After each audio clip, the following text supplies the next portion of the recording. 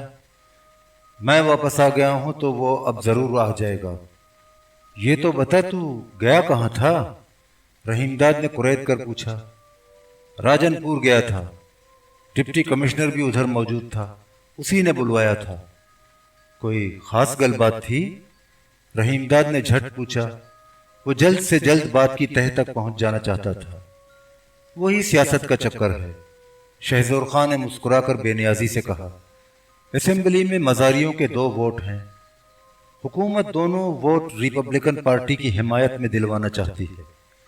Deputy commissioner کے پاس اوپر سے حکم آیا ہے، تب بھی وہ اتنی بھاگ دوڑ کر رہا ہے۔ مزاری سرداروں سے مل رہا ہے، حکم کی تعمیل کرنی جو ہوئی۔ رحیم داد کی پریشانی اب بالکل ختم ہو چکی تھی۔ مسکرا کر بولا، لگتا ہے تو بھی اسی چکر میں پڑ گیا جس میں آج کل شاہ جی الجھا ہوا ہے۔ میں تو پڑھنا نہیں چاہتا تھا، پر ڈپٹی کمشنر کی بات بھی تو ٹالی نہیں جا سکتی۔ مزاری نے صفائی پیش کی۔ ویسے اس سے یاری بھی ہے، کام کا بندہ ہے۔ کمرے کا دروازہ کھلا، اونچے قد کا ایک نوجوان داخل ہوا۔ وہ نائلون کی ہلکی بشرٹ اور سفید پتلون پہنے ہوئے تھا، رنگ اجلا تھا، وضاقتہ اور صورت شکل سے تعلیم یافتہ نظر آتا تھا۔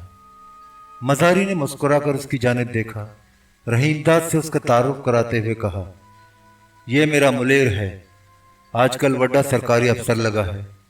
اس نے رحیم داد کی طرف ہاتھ اٹھا کر اشارہ کیا۔ یہ اپنا یار چودھری نور الہی ہے، اس کے بارے میں تجھے پہلے ہی بتا چکا ہوں۔ رحیم داد فوراً بستر سے نیچے اترا، آگے بڑھا اور شہزور مزاری کے ماموزاد بھائی سے نہایت گرمجوشی کے ساتھ مصافحہ کیا۔ یہ بھی لاہور سے مزاریوں کے ووٹوں کے چکر میں ادھر بھیجا گیا ہے۔ سردار مزاری نے اس کے آنے کا مقصد بیان کیا، پر ابھی کچھ طے نہیں ہوا۔ شہزور خان کا ماموزاد بھائی ایک مونڈھا سرکا کر بیٹھ گیا۔ وہ بالکل خاموش تھا، اس کے چہرے پر گہری سنجیدگی چھائی تھی، مگر رحیم داد خاموش نہ رہا۔ پلنگ پر پیر لٹکا کر بیٹھتے ہوئے بولا، ابھی تک کچھ طے کیوں نہیں ہوا؟ اس نے اپنی دلچسپی کا اظہار کیا۔ جھگڑا یہ کھڑا ہو گیا ہے کہ وزارت تو لغاریوں کو مل رہی ہے۔ شہزور مزاری نے مسئلے کی پیچیدگی پر روشنی ڈالی۔ وہ لیگی جو ٹھہرے اور اوپر والوں کو ریپبلکن پارٹی کے لیے لیگ کے ووٹ کاٹنے ہیں، پر سوال یہ ہے کہ مزاری سرکاری پارٹی کو کیوں ووٹ دیں؟ وہ کہتے ہیں وزارت ہم کو دو، ورنہ دونوں میں سے کسی کو نہ دو۔ اسی میں معاملہ الجھا ہوا ہے، مجھے دوبارہ جانا پڑے گا۔ اس نے ہاتھ بڑھا کر اپنے ماموزاد بھائی کے کندھے کو ہولے ہولے تھپتھپایا۔ یہ مجھے اپنے ساتھ ہی لے کر جائے گا، اسی لیے شمشیر والی آیا ہے۔ تو جا رہا ہے تو مجھے بھی لاہور واپس جانے دے۔ ادھر تو جی سخت گرمی ہے، شہزور کے ماموزاد بھائی نے رحیم داد کو مطلع کیا۔ زبردست لو چل رہی ہے، اس بار ٹیمپریچر 118 فارن ہائٹ سے بھی اوپر پہنچ چکا ہے۔ سن لیا تو نے؟ سردار شہزور خان مزاری نے ہنس کر کہا، اتنی سخت گرمی میں لاہور جا کر کیا کرے گا؟ آج کل شمشیر والی بہت پرسکون جگہ ہے، دریا کا کنارہ ہے، ہوا بھی زیادہ گرم نہیں، اور شام کو تو ادھر ٹھنڈ ہی رہتی ہے۔ جب تک گرمی زیادہ ہے ادھر ہی ٹھہر۔ تو یہاں سے کب جائے گا؟ رحیم داد نے دریافت کیا۔ رات کو ادھر ہی رہوں گا، صبح ہوتے چلا جاؤں گا، سردار مزاری نے بتایا۔ پرسوں دوپہر تک واپس آ جاؤں گا۔ دوپہر کو نہ آ سکا تو رات کو ضرور پہنچ جاؤں گا۔ رحیم داد نے کوئی تبصرہ نہیں کیا، خاموش رہا۔ تجھے ادھر کوئی تکلیف شکلیف تو نہیں؟ مزاری نے پوچھا۔ میں نے نوشہر کو کہہ دیا ہے، وہ تیری ٹھیک طرح دیکھ بھال کرے گا۔ سردار مزاری اٹھ کر کھڑا ہو گیا۔ اب مجھے چلنا چاہیے، تجھے شام کو ملوں گا۔ شہزور مزاری اپنے ماموزات کے ہمراہ کمرے سے باہر چلا گیا۔ رات کو پینے پلانے کا دور چلا۔ مزاری اپنے ساتھ اسکاچ کی بوتل لایا تھا۔ رحیم داد اور مزاری وسکی کی چسکی لگاتے رہے۔ مزاری کا ماموزات بھائی سر شام ہی کھانا کھا کر بستر پر لیٹ گیا۔ دن بھر کا تھکا ہارا تھا، گہری نیند سو رہا تھا۔ دریا کی سمت سے آتے ہوئے جھونکے بھیگے بھیگے تھے۔ آسمان صاف اور اجلا تھا، ستارے جگنوؤں کی مانند جگمگا رہے تھے۔ فضا میں رانائی تھی، شگفتگی اور فرحت تھی۔ سردار مزاری اور رحیم داد سرخوشی کے عالم میں تھے، ہنس ہنس کر باتیں کر رہے تھے۔ رحیم داد کو یکایک جلاوت یاد آ گیا۔ اس کی منت سماجت اور مجبوری یاد آ گئی۔ اس کا ذکر چھیڑنے کی غرض سے رحیم داد نے تمہید باندھی۔ لنگر تو مر گیا۔ مزاری اس کی بات کاٹ کر بولا، اس نے تو مرنا ہی تھا، جیسا کیا تھا اس کی سزا پائی۔ جتوال کا اونٹ چوری کیا اور جھوٹ بھی بولا۔ اس نے گردن کو خم دے کر رحیم داد کو دیکھا۔ تو نے دیکھا میں نے مقدمے کا کتنا ٹھیک فیصلہ کیا؟ ہمارے وڈوں اور وڈیروں نے سوچ سمجھ کر ہی بلوچوں کے لیے قانون بنائے تھے، اور ایسے زبردست بنائے تھے کہ انگریزوں کی بنائی ہوئی عدالتیں اور ان کے قانون آج تک ادھر راج نہیں ہو سکے۔ قانون تو بلوچ سرداروں کا ہی چلتا ہے۔ اس نے بڑے اعتماد سے کہا، تو خود سوچ کتنا سستا انصاف ہے، نہ وکیل کھڑا کرنے کی ضرورت، نہ ضمانت کی، اور نہ مہینوں عدالت کی پیشیاں بھگتنے کی، بلکہ کبھی کبھی تو برسوں عدالت اور کچہری کے چکر کاٹنے پڑتے ہیں۔ تو بالکل ٹھیک کہہ رہا ہے۔ رحیم داد نے اس کی خوشنودی حاصل کرنے کی غرض سے ہاں میں ہاں ملائی۔ لنگر کو تو اس کے جرم کی ٹھیک ٹھیک سزا مل گئی، اب جلاوت اور خمیسوں کا کیا بنے گا؟ دونوں نے جھوٹی گواہی دی تھی، اس کی انہیں سزا ملے گی؟ لگتا ہے وہ تو لنگر کی یاری میں گواہی دینے چلے آئے تھے۔ رحیم داد نے مسکرا کر کہا، اونٹ کی چوری کے بارے میں ان کو کچھ پتہ نہیں تھا۔ تو نے کیسے اندازہ لگایا؟ مزاری کا لہجہ تھیکا تھا۔ دونوں میں سے کوئی تیرے پاس سفارش کرانے تو نہیں آیا؟